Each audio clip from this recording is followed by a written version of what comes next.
TV Media. Naam, karibu mwanafamilia wa Amani TV Media kwenye habari zetu za asubuhi ya leo, ikiwa ni tarehe 18 mwezi Juni mwaka wa 2025.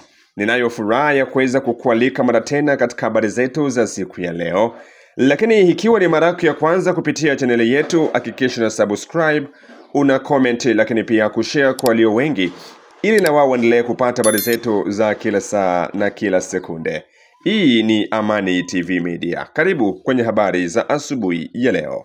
Na miongoni mwa taarifa ambazo tumekuandalia asubuhi ya leo, tutajielekeza moja kwa moja huko Uvira ambako kumeripotiwa na hali ya wasiwasi baada ya kusikika na milio mingi ya risasi usiku wa tarehe 16 Juni mwaka wa 2025 kwenye maeneo ya kuinukia jiji hilo na kusababisha hali ya wasiwasi ndani ya jiji la Uvira.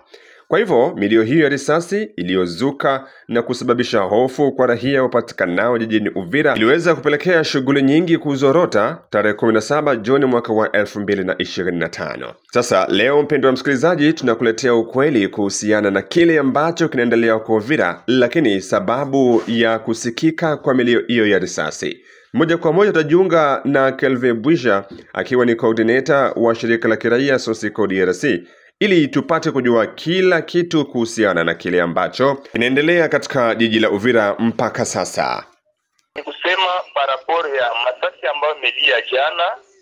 Masasi melia jana, kulikuwa kundi la watu ambao walikuwa natoka kule Yulu, la watu 29 walikuwa wanashusha mgonjwa. Kulikuwa wanamke wa 4 wa Nyamulenge, kulikuwa wanaume 11, kulikuwa wasivile 4 wa Burundi, kulikuwa wenzetu washi 10. Ndio walikuwa wanabeba ile kipoyo ya ule mgonjwa ya Mulenge. Wakati walifika Kishaga, wakashindikiziwa na ule general autoproclamé mwenye yuko pale Kishaga, wakafika Bushemi. Wakati walifika Bushemi, kukatoka delegation ngambo ya chini. Ile delegation sasa ilifika pale Bushemi, ukakuya ingine rapport ya wazalendo ngambo ya Yulu. Delegation kutoka chini, delegation ya wanani? Na hao unasema walikuwa wanatoka Yulu wapi? Kutoka kote ya sekretari mtangazaji. Ukatoka ingine ya wazalendo kutoka ngambo ya Yulu, ile entite ya sheperi ya kizalendo. Wakati ile delegation ilifika pale, ikaanza mabishano, ilipenda ijue wale Wanyamulenge wanatoka wapi. Wakaexplike kama wale Wanyamulenge wanatoka kumilima, wameshusha mgonjwa mkipoyo kwa juu, walikuwa na madokima. Sasa hawakupenda kusikia yenye wenzao onesha pale masasi ikaanza. Ndio chanzo ya ile masasi.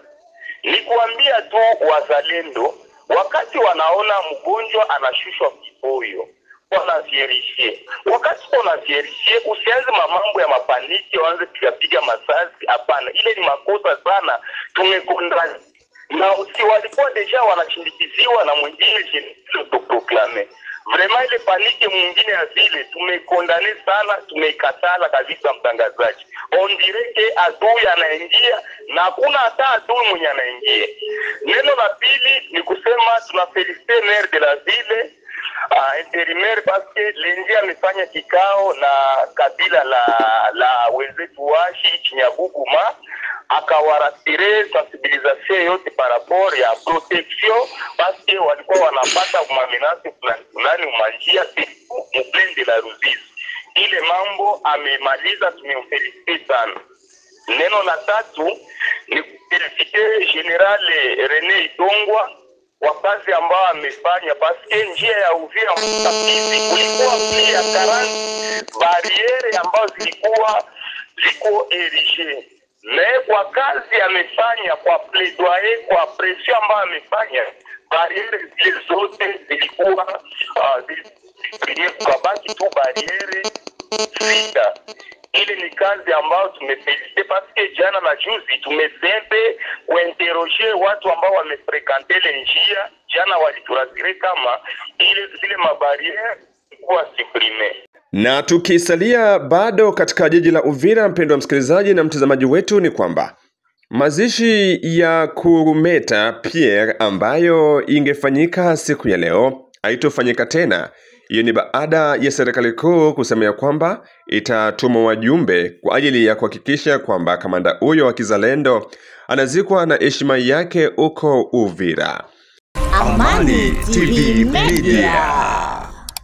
Na kama kawaida tumekujuza ya kwamba tazungumzia pia kuhusiana na sakata la waziri wa sheria nchini Jamhuri ya Demokrasia ya Kongo. Waziri wa sheria wa DRC Constant Mutamba anatazamiwa kujiuzuru kwenye wazifa wake leo Jumatano Juni 18 mwaka wa 2025 kufuatia kushtakiwa kwake na mwanasheria mkuu katika mahakama ya juu. Akiwa katika mvutano wa mara kwa mara na mahakama, waziri huyo sasa ni mhusika wa kesi za kisheria zinazoidhinishwa na bunge. Siku ya Juni 17 mwaka wa 2025 alipokelewa na Rais Felix Tshisekedi ambaye inasemekana hakupinga wazo la yeye kujiuzulu ili kukabiliana na kesi inayomkabili mahakamani. Constant Mutamba anahukumiwa kwa kujaribu kuvuja milioni ya dola katika kandarasi ya kibinafsi ya kujenga gereza huko Kisangani, kaskazini mashariki mwa nchi ya DRC. Siku ya Jumanne, Juni tarehe 17, waziri alikutana kwa mazungumzo na mkuu wa nchi kwa muda wa robo 3 ya saa. Hakuna taarifa rasmi iliyokuja katika mkutano huu, lakini kwa mujibu wa vyanzo vya habari, waziri ametangaza kujiuzuru saa chache zijazo. Sheria inamtaka waziri yoyote anayeshutumiwa kujiuzuru ndani ya masaa 48. Constant Mutamba sasa anatayarisha utetezi wake, akitarajia kusikilizwa kwa kesi inayomkabili mbele ya mahakama ya juu. Kwa ombi la mwanasheria mkuu katika mahakama hii kuu, haruhusiwi kuondoka Kinshasa. Hakuna kama kwa sasa kinachomzuia uwezekano wa kukamatwa. Katika kesi hiyo, waziri huyo mwenye umri wa miaka 37 anahatarisha mustakabali wake wa kisiasa. Mgombea katika uchaguzi wa urais mwaka wa 2023 alichukua nafasi ya 6 kabla ya ushindi nafasi kama mbunge wa taifa. Kinyume na matarajio yake, aliteuliwa kuwa waziri wa dhamana ya sheria mnamo mwezi Mei mwaka wa 2024, akiwa maarufu kwa wanaharakati wake na udhamira yake ya kuleta mageuzi katika vyombo vya sheria. Haraka alivuta hasira na majaji kwa kujiweka kama mwanaharakati anayepambana dhidi ya ufisadi na mtetezi wa maadili ya umma. Msimamo huu ulipitishwa kabla yeye mwenyewe kushtakiwa kuingia kandarasi ya ujenzi wa gereza ili kuvuja pesa za umma. Mpendwa msikilizaji na mtazamaji wetu, waziri huyo wa sheria wa DRC Constant Mutamba kwa sasa anaelekea kujiuzuru wazifa wake wa uwaziri na kuanza kusikilizwa kesi yake inayohusu ubadilifu wa pesa za kujenga gereza huko Kisangani ambazo ni dola milioni 19.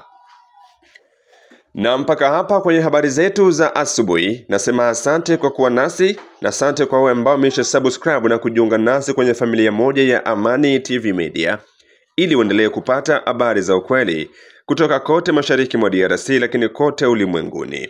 Ikiwa ni mara yako ya kwanza kupitia chaneli yetu, na kusihi kusubscribe, kukomenti lakini pia kushare ili wengine wapate kupata habari zetu za kila saa na kila sekunde. Na kusihi kuwa nami katika habari zetu za hapo baadaye ambako tutajelekeza moja kwa moja uko kwenye uwanja wa vita, tupate kukujuza yote ambayo yanaendelea huko.